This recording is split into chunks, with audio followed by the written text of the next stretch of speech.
Jay, what is negligent security?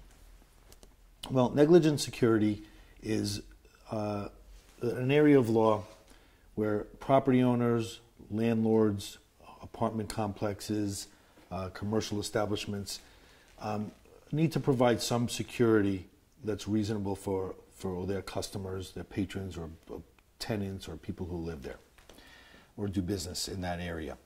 I know your law firms handle hundreds of these. Can you give us an example? Yeah. For example, there was a hotel in Miami-Dade County that was in a very high crime area. The hotel knew it was a high crime area. It was such a bad area that they constantly at least had 2, sometimes 3 security guards on premises at all times. Okay. They have that because they knew, they have a lot of customers coming in and out. Hotel guests would come, they would park their car. It was an exterior corridor hotel or motel. And they had extra security because they knew it was dangerous and it was a high crime area in the nighttime. In this particular case, the 2 security guards were watching television one evening when some woman was parking her car and walking to her room, and then she got mugged and thrown to the ground and broke her arm and wound up having surgery. In addition to the psychological aspect of being robbed, she had a lot of medical bills. She missed time from work and suffered a lot of damages as a result of the negligent security provided by this particular hotel. Right, and the key thing that you kept saying is they knew there was a lot of crime in this area, and obviously these people weren't doing their job because they were watching TV instead of securing or patrolling the parking lot and doing what they were supposed to do. Are these very difficult to prosecute?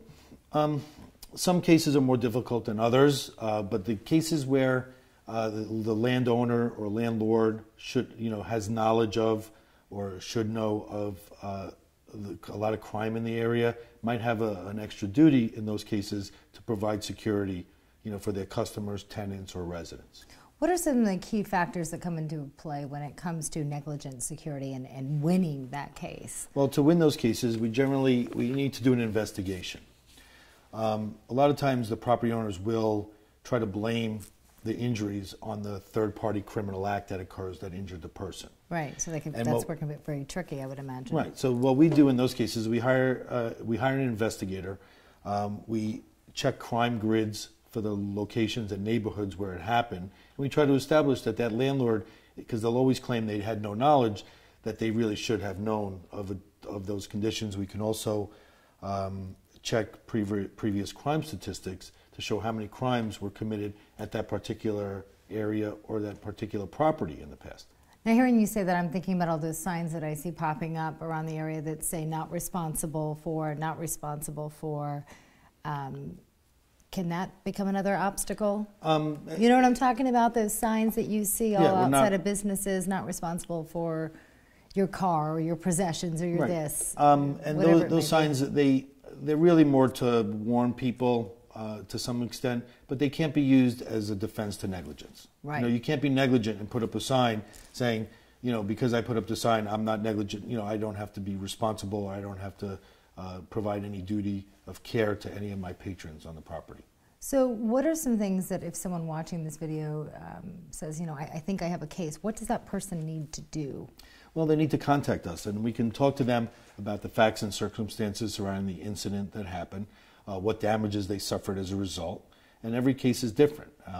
Once we get all the facts and circumstances surrounding their incident, we can do an investigation and try to establish liability or fault on the landowner regarding that case. And Jay, we always talk about how important it is to preserve evidence. What kind of information or evidence should that person have on hand when talking to you? Well, really, the first time they call us, all they have to do is call us and give us the facts. Okay? And we can get a lot of the evidence just the facts, on our own.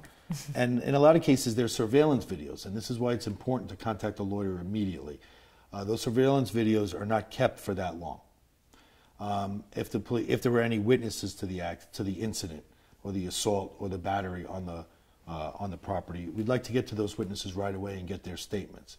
We also like to look for evidence around the property. And the investigation is it's very important that we do it as soon as possible following the accident, especially because the video is often erased sometimes days later or a week after it's shot. It's replaced by new video. So, other than that, what are the advantages to hiring a personal injury attorney such as yourself? I mean, I know that you have experts, but what else? Well, the advantages are it doesn't cost anything for us to represent somebody unless we are successful in pursuing their case. So they really have nothing to lose by contacting us. All right. Thank you very much. You're welcome.